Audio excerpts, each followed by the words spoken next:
Young Chevy. Wrdw.com. Click, click.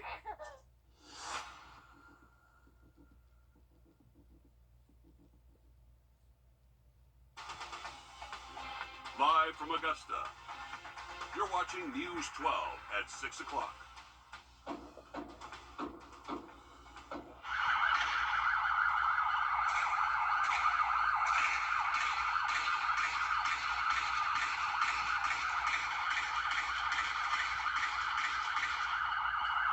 Dozens of rounds fired at North Augusta public safety officers more than 2 years ago. Now the gunman will serve 24 years for his crimes. That police chase turned shootout was almost like a scene out of a movie, but it was all too real. December the 9th, 2021. Convicted shooter Thomas Arrington now faces 25 years for opening fire on officers after a police chase ended in a crash and then a shootout right in downtown North Augusta. One officer was shot in the leg. Taylor Martin joins us live in the newsroom. So, Taylor, you were in court today. Tell us what happened. Well, the courtroom was packed with a large group of North Augusta public safety officers, along with a witness and even members of Arrington's family. What also played out in court today, body camera video that filled in the gaps of what happened that day. Hey, shut up. Shut the vehicle off. It all started with a call for suspicious activity leading to this traffic stop on Marion Avenue, where the deputy attempts to get Arrington to turn his truck off. But instead, he takes off, and the chase begins. Up and down some of the most highly traveled roads in North Augusta, he hits other cars as he tries to get away from deputies. On the way to back up another officer, that's where Lieutenant Aaron Fittery comes in. He comes right up on Arrington and becomes the lead car in the chase. As they land on Georgia Avenue, Arrington gets out of the car and starts shooting more than 40 rounds, one of which hit Lieutenant Fittery. Definitely scared, not knowing what my wounds were at the time. Were they life-threatening? After minutes of shooting, North Augusta deputies were finally able to get Arrington in custody. But while rounds were still going off, from a different perspective, Lieutenant Fittery is limping around in pain, just looking for some help. And eventually, he gets it. He says that day changed who he is as an officer. I look at things a little more differently, and a sunset or a sunrise means a little more to me than it might have that day. Of course, always knowing that something could happen to me, and I can be taken away at any time. Fast forward to today, 2 years later, Judge Walter McLeod sentenced Arrington to 25 years. With huge law enforcement presence in the room and witnesses in attendance, a sense of closure fell over the case.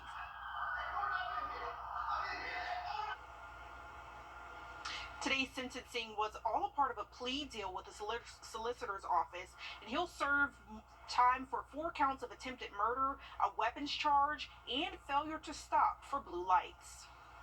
Just hard to believe it all unfolded in the middle of the afternoon, right in the middle of Georgia Avenue, and more people were not injured in that. And seeing some of that dash cam video, just wild.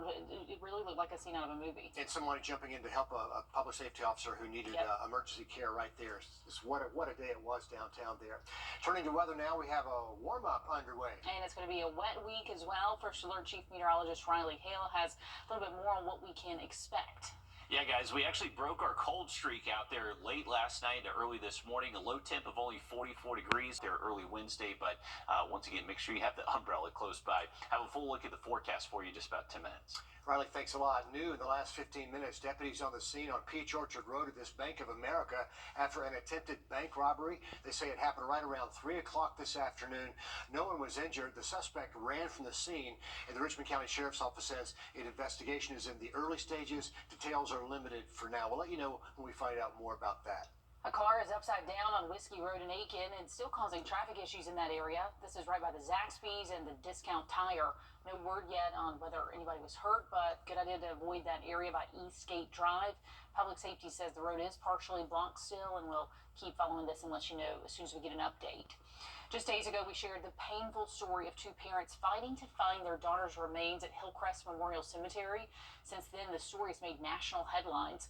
Cameron Hickman and Fatima Nettles are still searching for answers as to why the cemetery can't find the casket or the remains of their 6-month-old daughter. And since the story broke, we've been seeing more questions about the standard protocols for burial. Sydney Hood joins us live in the studio to explain. There's a lot that happens between the time someone dies to the moment they are placed in the ground. You've got paperwork, cost, and not to mention the grieving process as a whole. And a lot of you have expressed your thoughts about this on social media, so we decided to get you some answers. The process of burying your loved one is overwhelming, to say the least. You get one chance to do this, right? You don't get a second opportunity. Walker Posey's been in the funeral business for more than 2 decades. His funeral home did not perform Jada Hickman's service, but he knows a thing or two about the process. As a profession, there's definitely a chain of custody to taking care of someone's loved one. Whether it's from the time they pass away in a hospital or their home, the time that they come into our care, the time they take them to the cemetery. Think of it like a paper trail. There should be checks and balances both at the funeral home and at the cemetery side. It's a step-by-step process that starts immediately when your loved one passes. We take the loved one into our care, and then we meet with the family to discuss arrangements and funeral plans. Then it's time to get the cemetery involved. And they go to the cemetery, and most cemeteries require that the family identifies the location of the plot. Even if they've purchased it before, they walk out, yes, this is correct. They sign an authorization for the grave to be open, and then and deal with all the cemetery paperwork at that time. So it's a lot to take in, but Posey says for him at least, transparency is key. Many times, whether it's burial or cremation, just knowing the process itself, what's going to happen, and the timeline can give families a lot of peace of mind. And for us, peace of mind is critical to those we're serving. We did reach out again to Hillcrest Memorial and Dignity Memorial, which owns Hillcrest, and they sent us a statement saying, "We respect the privacy of the families we are honored to serve, and as a result, we are unable to discuss this matter with the media. However, we can say that we are working closely with the family." Now, I asked Cameron and Fatima if this was the case, and they said they haven't heard from anyone. Okay, that one's going to be tough to explain. A mystery with a lot of questions still. Haven't heard from them. So Absolutely, yeah. we know you'll stay on top of that, Sydney. The point-in-time homeless count, when volunteers canvassed the area to count the homeless, wrapped up last night. This is not only a census for information, also a way to connect resources to those who need it most, especially those who are not in shelters. From now until Thursday of next week, a number of organizations and volunteers are lending a hand to those facing homelessness. Today, they gathered at the Master's Table Soup Kitchen. Tomorrow, it's at Project Life on Gordon Highway. Craig Allison followed deputies last night and is live on Wrightsboro Road where they canvassed. So, Craig, this count, it's open to volunteers. What did you see as people were out helping last night? From canvassing in deep wooded areas to people sleeping behind businesses within walking distance of the Augusta Mall, everyone we talked to says there was a moment, a point in time where homelessness became the reality. For one veteran sleeping in their car, it was saving for an apartment so they could make rent. For another, it was losing their ID and being unable to access resources. And for another, it was choosing that life of homelessness due to a personal loss in their family. The cause to lend a hand before it spirals further out of control. Once they're over, it's much harder to get them back. Dan Funch volunteered on Washington Road, but much like our canvassing on Wrightsboro Road, heard many stories about how one moment can change someone's life drastically. I would perceive homeless people in our community. I think that most of us aren't very far from being homeless. I mean, one serious illness and you can't work for a couple of months, and you can be there yourself. In our own canvassing, we investigated abandoned buildings, encampments embedded deep in the woods, to trash piles some inhabited behind stores. One had lost their ID and couldn't get resources. Another, a vet sleeping in their car, down on their luck and unable to make rent. After getting their names, deputies connected each of them to resources. A daunting task the Marshal's office does on a monthly basis by themselves. This is the way that we get our resources and our funding. A growing need that needs community support to put out the flames. I'm just trying to do something because these are real people in our community, and for crying out loud, what am I going to just be at peace with knowing that I'm not doing anything?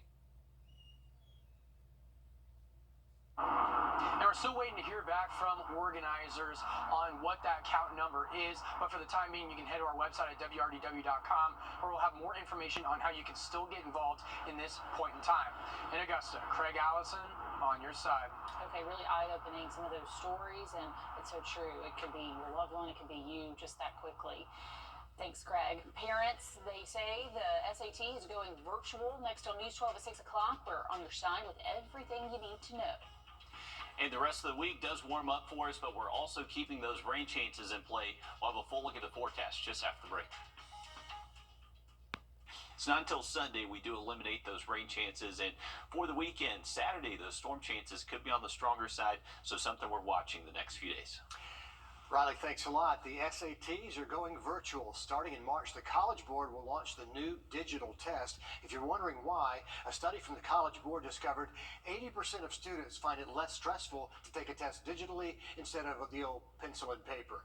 Just a few minutes ago, Richmond County Schools started an information session just to help parents understand what this means for your kids. Hallie Turner breaks down some of the changes. When it comes to the SATs, pencil, paper, and scorecards are out, and the click of a mouse is in. Starting this spring, College Board, who administers the test, says all students will use a laptop or tablet. If your child requires accommodations that need a pencil and paper test, they will still support that. So how will all of this work? Well, College Board says the test will be given through an app called Blue Book. The test will be shorter and take around 2 hours to complete. Your child won't take the test at home. They'll actually sit in a room just like this one at the school or testing center where they will be monitored. But if your child doesn't have a device, one will be given the day of the test. While the digital test remains on a 1,600-point scale, it will be scored differently. It's broken up into 2 modules for reading, writing, and math. How students answer questions in the first module depends on the level of difficulty the questions are for the second module. And when it comes to scoring, College Board says students will get them within days of taking the test instead of weeks. In Augusta, Hallie Turner, on your side. And as I mentioned, there's a virtual meeting going on right now for Richmond County Schools about how to prepare your child. So for some more information and ways to practice, you can go to our website, wrdw.com. Any moment now, the Aiken County School Board is expected to release the names of the superintendent candidate finalists. Last August, Superintendent King Lawrence said he was retiring at the end of this school year. He served as interim superintendent from September of 2019 until he was named superintendent in February of 2020. This announcement started at 6 o'clock, so we'll keep you updated as soon as we learn more and have a deeper dive into those finalists tonight at 11. Still ahead, building a legacy. We catch up with Augusta University's women's basketball coach to see how she's settling in. Next in sports. First Alert Radar, powered by Jim Hudson Automotive Group. When bad traffic leads Steroids without talking to your doctor. Ask your specialist about Dupixent. Life-changing wreck? Make a life-changing call. Get the strong arm. Attorney John Foy and Associates. We'll deal with all the paperwork in the insurance company so you don't have to. And remember, you pay nothing until we win for you. On your sideline, sports brought to you by the Hawk Law Group. The Augusta University women's basketball team has a tough test on the horizon with undefeated Lander coming into town tomorrow. Leading the way for the Jags is Celeste Stewart, who served as an assistant coach since 2018, was promoted to interim head coach last season, and as Alyssa Lyons tells us, this year she dropped the interim title. Here we go, let's go. The best surprises are the ones you'd never expect. Hello. There you go, last rep, last rep, last rep. I was the interim head coach last year, and I really took pride in just having fun in the moment. Until temporary became permanent. Starting this book, it was so exciting for me. It was on my birthday, actually. Celeste Stewart was named head coach ahead of the season. She's just the 10th to step into the role. Well, I have to make the decisions. The final decision comes down to me. So that's something that I take pride in. And you're going to scream for sham. You're going to curl off the top. But sometimes you got to make tough decisions. She's one of the youngest coaches to lead the program. You're going to crowd your space. They crowd your space. I'm always myself. I didn't change who I was, as an assistant coach. into the head coaching role. The only thing that changed is the expectation of how I approach things are a little bit different as a head coach. Bounce out, rotate. Accomplishing what takes years turned into months. Come on, yeah, don't play the play. Stewart led the Jags to one of their best records in 7 seasons. We had some upperclassmen that wanted something different and it was, I would say, motivated. It's not going to get any easier to change and to want to leave a legacy. And her legacy is just beginning. At Chris and Barrett Fieldhouse, Alyssa Lyons on your side. Good. Thank you, Alyssa. We have ourselves a massive game on the court tonight. The undefeated 16-0 Thompson Bulldogs are hosting the two-time defending state champion Westside Patriots. Thompson won the first matchup between these two teams back in December by a total of 3 points. Westside only lost in region play to Thompson, and so the winner of this game will have the inside track to winning the region title this year. The opening tip is set for 7:30 in Thompson. According to officials this morning, Uga 10, the former Georgia Bulldog mascot, died peacefully in his sleep at his home in Savannah. After the 2022 season, Q retired as the most decorated of all the Bulldog mascots with an overall record of 91-18, winning 2 SEC championships and helped the Dogs capture both of their college football playoff national championships in 2021 and 2022. That's it for sports. We'll be right back after this quick break. Choose the 2024 Acura MDX, the SUV that has more. At Jim Hudson Acura on Washington Road. Get more seating, more standard options, and more performance for just $579 a month. For a new MDX at Jim Hudson Acura, the name that delivers more customer satisfaction before, during, and after the sale. Drive a new MDX for just $579 a month with more luxury, safety, and technology at Jim Hudson Acura. Experience it once, and you'll never forget it.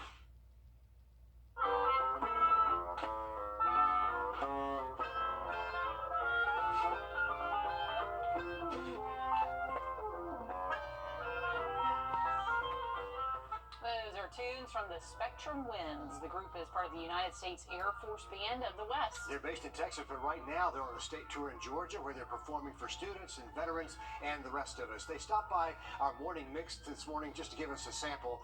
And here's the deal. There's a free performance tonight at the Lutheran Church of the Resurrection at 7 p.m. You have time to get over there and listen to some of the Air Force best touring Georgia right now. Should be a great time out there tonight, and luckily the weather's cooperating for the most part. It's not excessively cold. There's not a ton of rain out there either, so have fun out there tonight. Should be a great time. For tomorrow, we're going to wake up mild. Temps in the 50s the first part of the day, but watch out for a few showers before lunchtime. Later into the afternoon, will still be cloudy, but high temps should be able to top out to at least the upper 60s. Should feel good out there tomorrow afternoon. Back into the 70s Thursday, Friday, and Saturday, and then we're going to have to monitor those storm chances for the first part of the weekend. That's all our time for now. Our next live update comes at the top of the hour on 26 News. Then we'll see you back here tonight at 11.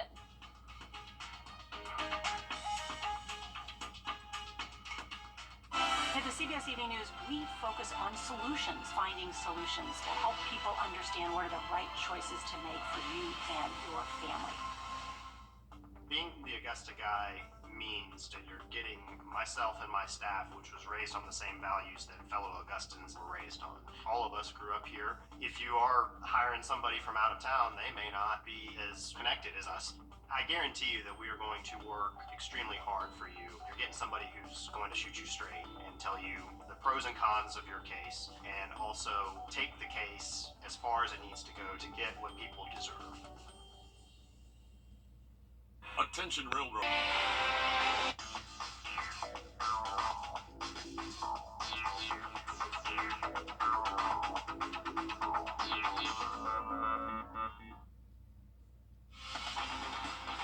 Live from Augusta. Breaking news. Breaking news tonight, crews are on the scene of a fire in Graniteville, and it was a pretty active scene just a few moments ago. Here's a look at the scene from tonight on Lightner Street. Dispatch says this started just before 7 o'clock this evening. As we get that video in, an ambulance also responded over that way. We are still working to find out more about the situation, if anyone was hurt and what was the cause of that fire. We'll let you know as soon as we learn more about that situation in Graniteville tonight. Also breaking tonight in Richmond County, deputies need your help finding a missing 12-year-old. Elijah Scott was last seen on Postel Drive around 6 o'clock tonight. He was seen wearing a burgundy hoodie with Morehouse written on the front with white stripes. He also was wearing blue and gold sweatpants, so if anybody knows where he is, call deputies. New at 11, Richmond County deputies need your help finding a suspect wanted for trying to rob a Bank of America this afternoon. It was the branch on Peach Orchard Road right there. They say the suspect, right here on your screen, allegedly drove off in a gray 2017 Honda. If you have any information about the suspect or that car, call Richmond County investigators. CBS News projects former President Donald Trump has won New Hampshire's primary. Former UN Ambassador Nikki Haley comes in second, but all eyes are on that vote margin between the two candidates as Haley vows to fight on. Skylar Henry has the latest tonight from Manchester, New Hampshire. CBS News projects former President Donald Trump has won the first-in-the-nation primary in New Hampshire, following his 30-point victory in last week's Iowa caucuses. Well, I want to thank everybody. This is a fantastic state. This is a great, great state. You know, we won New Hampshire 3 times now, 3. Former UN Ambassador Nikki Haley is the only Republican still challenging Trump for the party's nomination. She worked to pull in independent and anti-Trump voters. With Donald Trump, you have one bout of chaos after another. This court case, that controversy, this tweet, that senior moment. You can't fix Joe Biden's chaos with Republican chaos. Haley's main super PAC expects she'll stay competitive through Super Tuesday in March, when the greatest number of states hold their nominating contests. And things could change between now and then as Trump's legal cases play out. CBS News exit polling finds New Hampshire Republican primary voters divided on whether a Trump criminal conviction would make him fit for the presidency. Trump has too much baggage. He's got indictments on him. Who knows if he gets the primary and wins the primary, he may wind up in court in jail. Exit polling also finds an electorate unhappy about the economy and immigration. Look at the fentanyl coming in the country. Look at it's the crime in our country. We need to secure our country for our kids. The last 4 winners of the New Hampshire GOP primary have gone on to be the Republican presidential nominee. Scott Henry reporting there for us. President Biden did not have his name on the ballot today for the New Hampshire primary, the Democratic primary, but he did win that write-in campaign.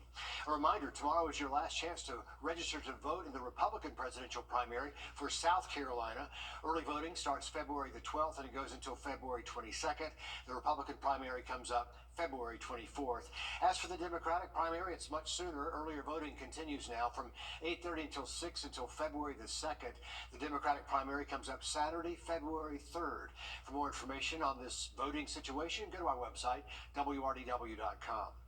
Tomorrow, South Carolina Governor Henry McMaster's Temps and even storms late in the week in just about 10 minutes. Tonight, the Aiken County School Board is naming the 3 finalists for the superintendent position. The current superintendent, King Lawrence, retiring at the end of this school year. He's been serving there since February of 2020. So Nick Veland's live in our newsroom with a closer look at these 3 finalists. Yeah, the finalists are now in the running to be the next superintendent for the Aiken County superintendent position. 2 of the 3 are currently employed with the district. Dr. Corey Murphy is the current Chief Officer of Operations and Student Services for the Aiken County Public School District. He's been overseeing the day-to-day operations of the county since 2020. Murphy has worked in education through multiple levels, from teaching to his current role, a career span of 23 years. Dr. Amy Edwards serves as the Chief Officer of Instruction for the Aiken County Public School District. She joined Aiken County in 2022. According to the Aiken County website, she has extensive knowledge and experience with curriculum, instruction, and leadership development. She has 25 years of experience from the classroom to her role now. Dr. Chan Anderson is the only one not currently serving a position in Aiken County. He's in his 2nd year of being the superintendent of the Chesterfield County School District. With 29 years working as a public educator, he's been an elementary teacher to now being a superintendent.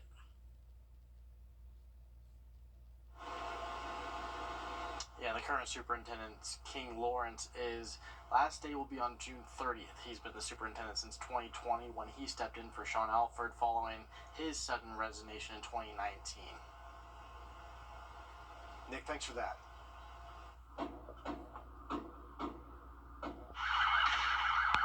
New at 11, a National Peanut Festival pageant contested behind bars tonight in South Georgia in connection to the murder of an 18-month-old in Americus. Authorities say Trinity Pogue was arrested by the GBI after they went to the Georgia Southwestern State University campus to investigate the death of a child. The child was unresponsive, taken to a hospital where he died. Authorities say they're waiting for the official autopsy results, but based on initial findings, they believe the baby's cause of death was blunt force trauma.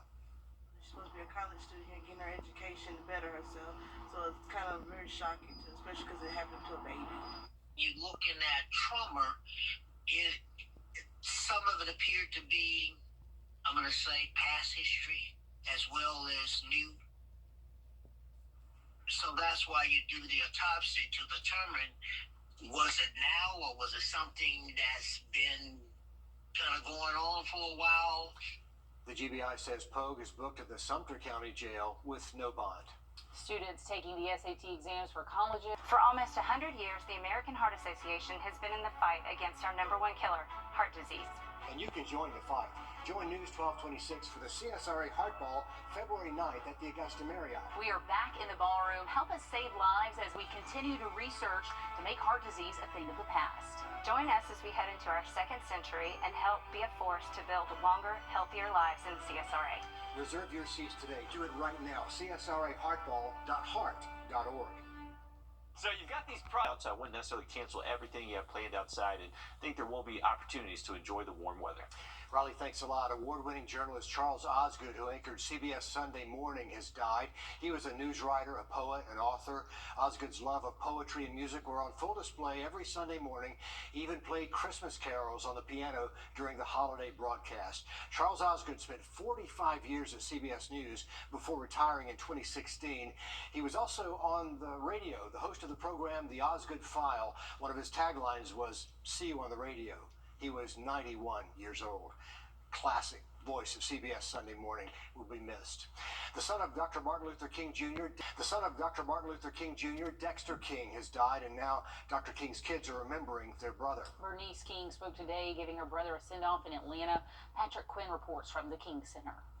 I'm going to miss the conversations we had, the laughs, the reminiscing, and the brilliance.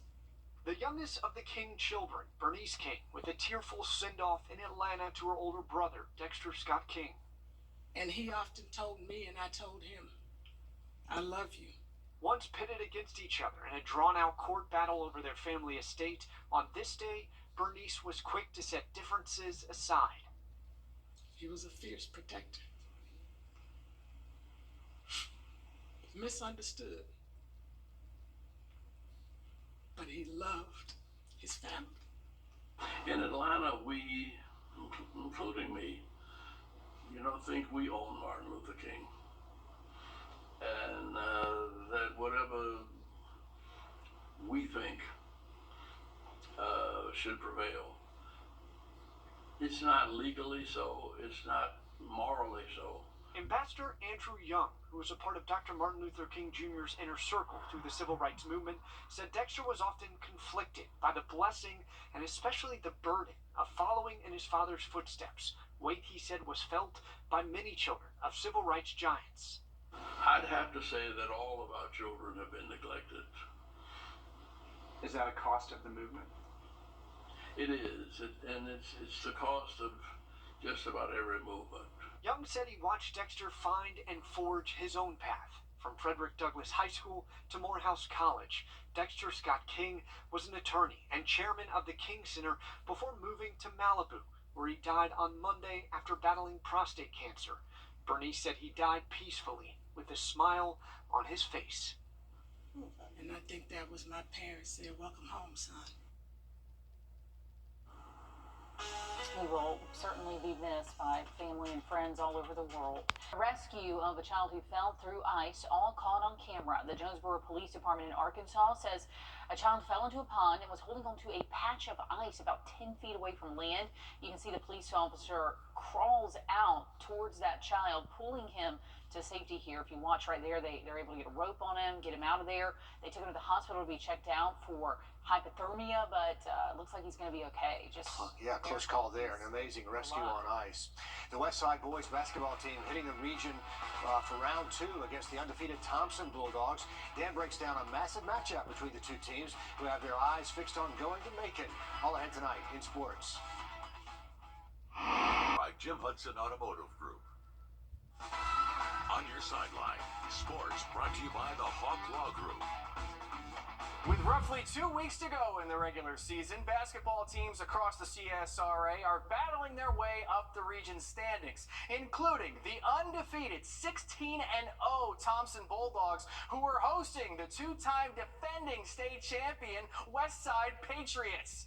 Thompson won the first matchup between these two teams back in December, and Westside's only loss in region play to this point was to Thompson, so the winner of this game will have the inside track to winning the region title. The atmosphere in that gym was electric from the opening tip tonight. In the second quarter, DeMarco Middleton's on the break, and his nice pass sets up Jarius Atkinson, who throws it down, putting Westside up by 1. Let's move on to the third. Ty Jones grabs the rebound and then goes coast to coast in the blink of an eye for an easy layup, giving the Bulldogs a 1-point lead. Later on in the third, Middleton skips it over to Dontrell Jackson, who drives baseline and gets the reverse layup to fall. That was nice. Now Westside is back on top. The next time down the floor, Storm Hunt bounces the entry pass into the big man, Jaden Thomas, who puts it in, cutting the deficit back to 2. But in the fourth, DeMarco Middleton took this game over. He hits the jab step in the corner, takes the defender off the dribble, and gets that nice fadeaway jumper to fall. Westside went on to win 55-42, handing Thompson their first loss of the season. In the words of head coach Jerry Hunter, DeMarco Middleton put the team on his back in this game, carrying the Patriots the rest of the way for a major statement win in region play. Last game, we kind of got on our heels a little bit, but they were a lot more resilient. We got a lot of work that has to be done, but I want to, get the guys big up to Thompson, man. Those guys play hard as well. So, like I said, we got a lot of work to do, but hey, it's worth working for. There's no other way to put it. This is a massive win for Thompson for Westside rather in this game. The Patriots will look to extend their winning streak to 8 when they take on Putnam County this Friday right here in Augusta. In the world of high school football, Wagner Sally